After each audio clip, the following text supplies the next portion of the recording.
Atenção, silêncio no estúdio, luzes, câmeras, claquete, ação!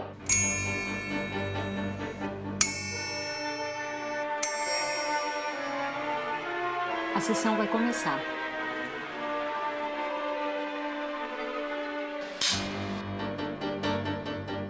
Na tela, o mundo só rodava em preto e branco. Aqui tudo tem história. Olha, eu estou sentada numa cadeira típica daquelas cadeiras de diretor, né? Tinha que ter uma cadeira como essa num lugar como esse. Não é? Sinceramente, sim. A cadeira que o Fernando está sentada foi feita pelo avô dele.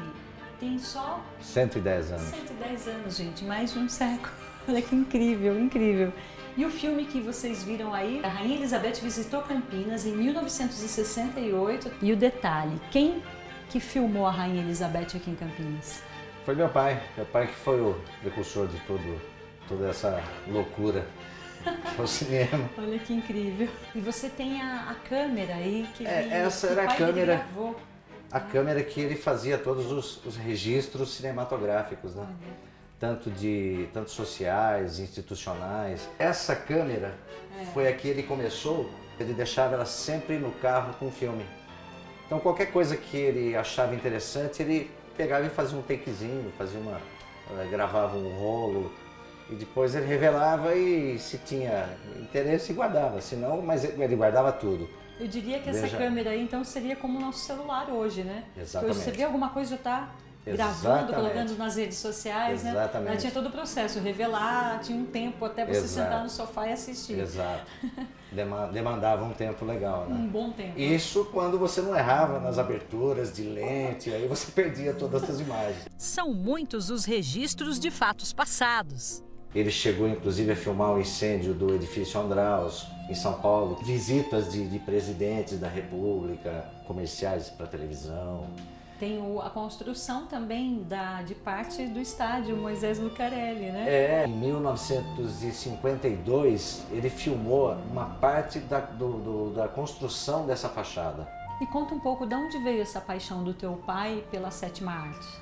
Meu pai, ele trabalhava num comércio da família, era um posto de gasolina. Ele já gostava muito de cinema, comprou uma filmadora e um projetor.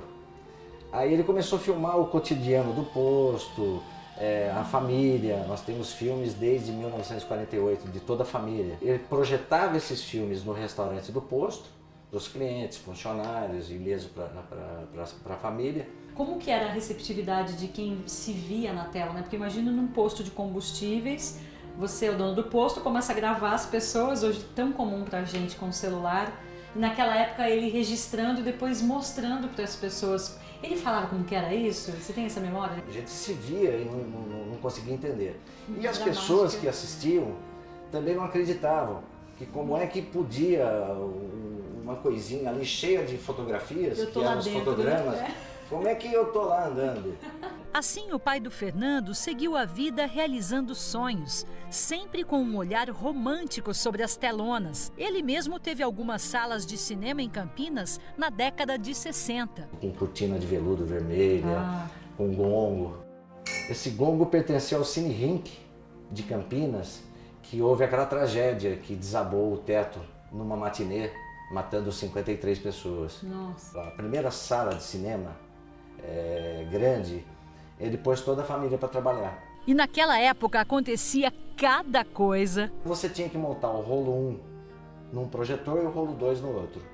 E aí sucessivamente, quando iam terminando, você soltava o 3, o 4, e quantas vezes a gente não invertia, né? Então começava o filme e o segundo rolo já ia lá pro fim. Já estava vendo que o mocinho ia morrer no final. Já, era só amendoim que jogava na tela, ovo. O cinema não tinha uma acústica maravilhosa. Então quando dava uma chuva mais forte, o barulho do teto, das telhas do cinema, você não ouvia mais o som do filme. Então tinha que parar, esperar passar a chuva. Gente, que demais. Não, tem história, tem muita história.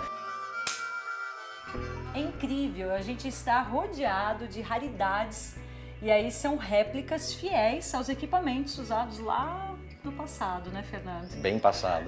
Bem passado. Olha que curioso, a gente tem aqui um equipamento que é de 1890. Desse lado, 1895. E aqui atrás de mim, esse daqui, 1900. mais moderninho, 1900, né? Sim. Esse daqui faz parte da história do cinema. Assim começou o cinema. Na realidade foi a invenção do cinema, né? Olha. Esse aqui, inventado pelo Thomas Edison, e não era um projetor para grandes plateias, era para assistir filmes individuais. Então você colocava uma moeda e assistia 1 minuto de filminho que ele produzia no estúdio dele. O nosso câmera aqui, o Vitor Freitas, teve uma sacada, porque ó, na hora que ele observou o filho do Fernando, o Gustavo, assistindo o filme, que ele falou que era assim que assistia o filme, não é? Sim, exatamente. Tinha que ficar olhando pra baixo, assim. Vai ficar com dor no pescoço, Gustavo, pode levantar. Tinha que ficar vendo assim, né? Imagina. Olha, Thomas Edison teve uma visão futurística aí, né? Uma visão muito do futuro, porque como que a gente fica hoje, né? Só assim, andando, sentado, não é? É, fora a qualidade, né? Ah, isso é. Não, Fora a aqui tem imagem de cinema hoje. Sim. Aqui também, mas naquela época. Pra época. Eu tomei a liberdade de abrir um armário aqui que é de arrepiar. Veja só quantas câmeras de várias épocas. As mais antigas eram essas da manivela. Isso aqui é uma câmera de 1910, pesada, 35 milímetros. Começo do século passado. E tem uma da Segunda Guerra aí Sim, também. eram as filmadoras que os repórteres de guerra usavam para fazer os registros cinematográficos, né? Ela pesa uns 8 quilos. Olha, nossa. Agora imagine você numa trincheira, Não. com bala passando na cabeça. Tendo que registrar aquele e momento registrar. exato. Então aqui você tem câmeras desde 1910 até 1987. Só entre câmeras e projetores são 600 peças que ele guarda com muito carinho. Eu posso dizer que eu seja uma pessoa privilegiada, que eu peguei toda a transição das tecnologias, né? Do filme película para o vídeo cassete, depois do videocassete para o DVD.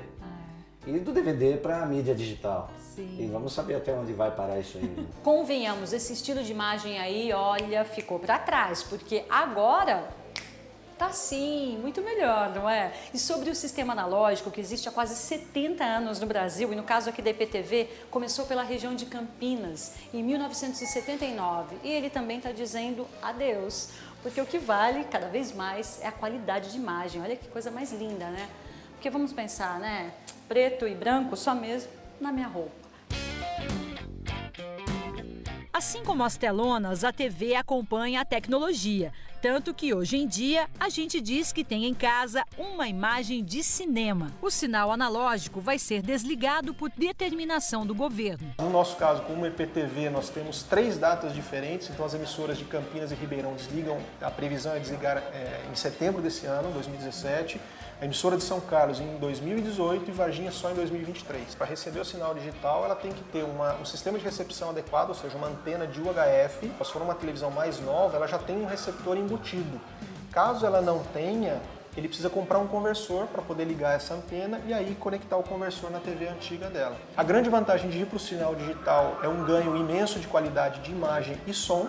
Ou seja, quando você recebe o sinal, você não tem mais aquele chuvisco, aquele áudio com ruído, né? Mas você também tem uma memória afetiva? É bom ver um filme antigo, gosto, não é? Eu gosto. Preto e branco. A gente trabalha com televisão, tem a paixão envolvida, então não tem jeito, né? Falou em imagem, né? Por mais que a gente passe pelas transições e pelas mudanças, existe sempre o elo afetivo com a história, né? Não tem jeito.